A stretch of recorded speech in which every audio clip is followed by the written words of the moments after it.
এত কাণ্ড করার কি দরকার ছিল? রান্নাঘরের উনুনে করলেই তো হতো। উনুন আজকে ইউজ করা যাবে না। কেন? অষ্টমী পুজো না, অরন্ধন, আগুন জ্বলবে না।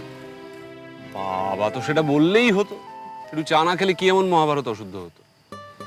না, মহাভারত অশুদ্ধ হতো না, কিন্তু আপনি প্রথমবার কিছু একটা চাইলেন, চা খেতে চাইলেন, না দিলে খারাপ লাগতো।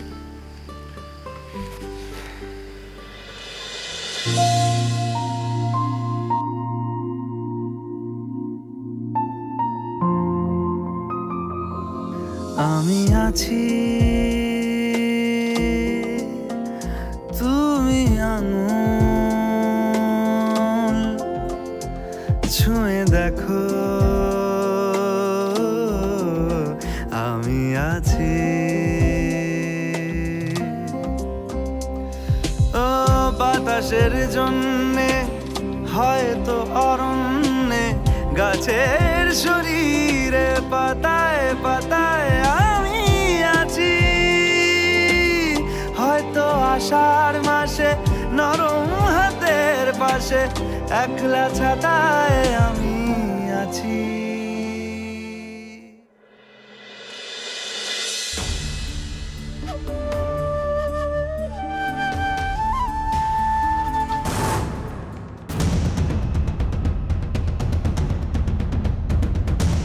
ঠাম্মি ঠাম্মি ঠাম্মি এসে গেছে, কি মজা কি মজা।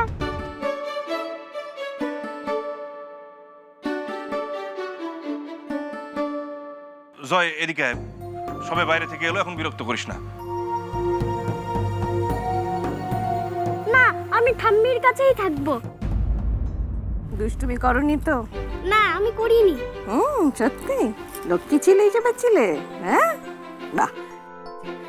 বাবার কাছে যাও এখন, আমি রাতে তোমাকে একটা নতুন গল্প শোনাবো, কেমন? সত্যি? সত্যি। এসো জয়। না, আমি ঠাম্মির কাছেই থাকবো। বললাম তো রাতে একটা গল্প শোনাবো, নতুন গল্প। হ্যাঁ, খেতে হবে তো, যাও খেয়ে নাও। ভানুমতি, হ্যাঁ ভানুমতি, খিদে পেয়েছে, খেতে দে।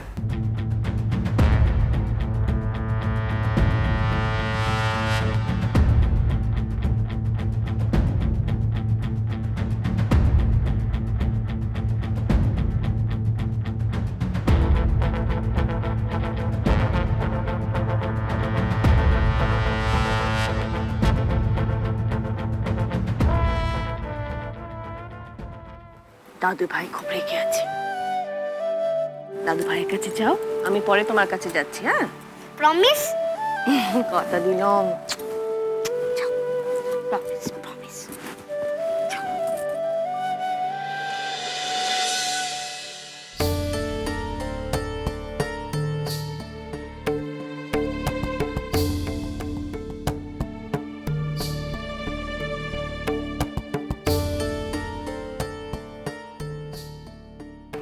বাবা যে এখনো রেগে আছে মা।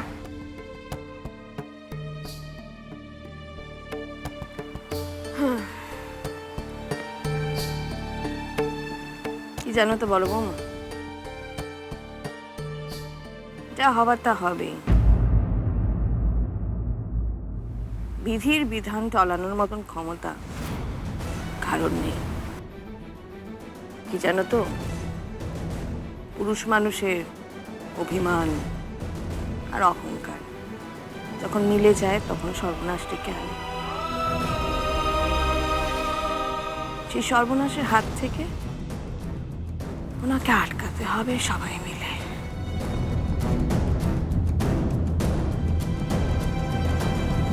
মেয়ে মানুষের তো সারা জীবনই পরীক্ষা দিতে হয়, কি বলো? আরেকবার না হয় পরীক্ষা দেব, অসুবিধে কোথায় বলো? যাও জয়জিতের কাছে যাও তুমি। মা, বাবা যে খেতে বসছেন। আমি দেখছি। দাদু ভাইকে বললো আমি আসছি, গল্প শোনা। ভানু, ভানু,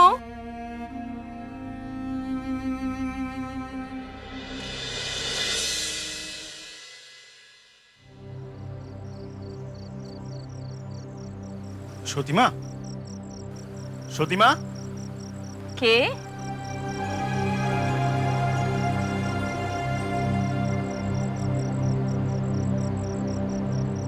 ও, আমি সতীমা। কি ব্যাপার, তুমি এখন এখানে? একটা কথা জানাতে আসতে হলো। হ্যাঁ, বলো। গুরুদেব আপনাকে ডেকে পাঠিয়েছেন। এমন কিছু একটা হবে তো আমি আন্দাজ করছিলামই, কিন্তু এত দেরি করে কেন হলো সেটাই ঠিক বুঝতে পারছি না। মা, উনি অপেক্ষা করছেন। কিন্তু এখন তো আমি যেতে পারবো না। পারবেন না? না, তুমি ওকে বলো আমি পরে আমার সুবিধে মতো গিয়ে ওর সঙ্গে দেখা করে নেব। কিন্তু উনি এখন আপনাকে দেখা করতে বলেছেন, আর আপনি? বললাম যে এখন আমার সময় হবে না। তাহলে আমি কি ওনাকে কিছু বলবো? মানে কিছু কি বলতে হবে? না না না, থাক, তোমাকে কিছু বলতে হবে না।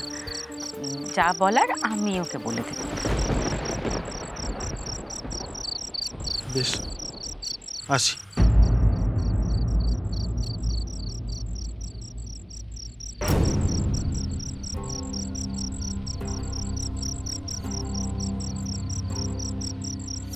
সত্যের মুখোমুখি আপনাকে হতেই হবে মহেশ্বরজি।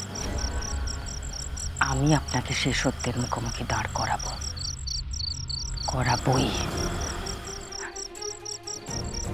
সব মেয়ে মার খাওয়ার জন্য জন্মায় না মহেশ্বরজি। যে যেমন ভাবে চেষ্টা করুক, তরিতার গায়ে আমি একটা আঁচড়ও লাগতে দেব না, কিছুতেই না।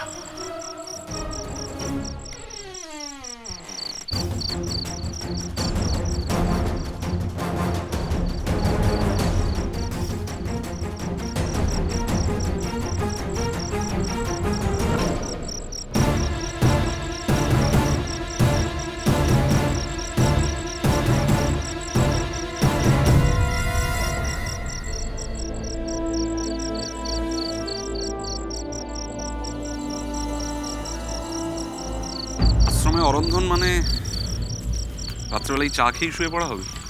না, কত কাজ আছে। চাটা কেমন হয়েছিল সেটা বললেন না কিন্তু। খারাপ নয়। খারাপ নয়? আরে জয়, কি রে? আরে আজকে সকালে আশ্রমে পুজোর সময় কারা হামলা চালিয়েছে, ভোগ নষ্ট করেছে জানিস তো? কারা? চাঁদের লোকেরা। আচ্ছা, চাঁদের লোকেরা। হ্যাঁ। তুই দেখেছিস? না, কিন্তু খবর আছে। তোরা খবরের কাগজের লোকেরা পারিস ওজন। কাগজ বিক্রি বাড়ানোর জন্য যার তার নামে যা ইচ্ছে মন গড়া কাহিনী লিখে দিস। আরে আমি মন গড়া কাহিনী লিখছি না কুর। আরে সত্যি চাঁদের লোকেরাই। জয়, প্লিজ প্লিজ, তোর কাছে কোনো প্রমাণ আছে? হুট করে একটা লোকের ইমেজ নিয়ে টানাটানি করছিস, উল্টো পাল্টা বলছিস। তুই দেখেছিস কাউকে এখানে সে গন্ডগোলটা করতে? আর তাছাড়া ওরা চেষ্টা করেছিল পুজোটা ভণ্ডুল করার, সাকসেসফুল তো হয়নি। পুজো তো হয়েছে। আরে বাবা, আমার কাছে যে খবরটা এসেছিল তোকে জানালাম। হ্যাঁ ঠিক, কোনো প্রুফ নেই। তাহলে একটা কথা বলি আপনাকে। হ্যাঁ বলুন। এই আজকের ঘটনাটা যে চাঁদ ঘটায়নি, সেটা কেন আপনার মনে হলো বলুন তো? কোনো কারণ তো নেই। আর আমি মানুষটাকে যতটা চিনি তাতে এরকম কাজ উনি করতে পারেন না। আপনি একটু আগে বললেন না যে নিজের চোখে কিছু না দেখে বিশ্বাস করিস না, বললেন তো? তো এটা কি দোষ গুণ সর্বক্ষেত্রেই কথাটা খাটে? অবশ্যই খাটে। চাঁদের মধ্যে একটা কি গুণ দেখলেন? দেখুন তরিতা, আপনিও কিন্তু দেখেছেন চাঁদ কিভাবে সাধারণ মানুষের পাশে থাকে। ওদের কাগজে যখন আমার নামে ভুলভাল খবরটা বেরোলো, যখন আমার চাকরি নিয়ে টানাটানি পড়ে যাচ্ছিল ওদের কাগজের খবরের জন্য, তখন কিন্তু চাঁদই আমায় বাঁচিয়েছিল, আমার পাশে ছিল অ্যাটলিস্ট।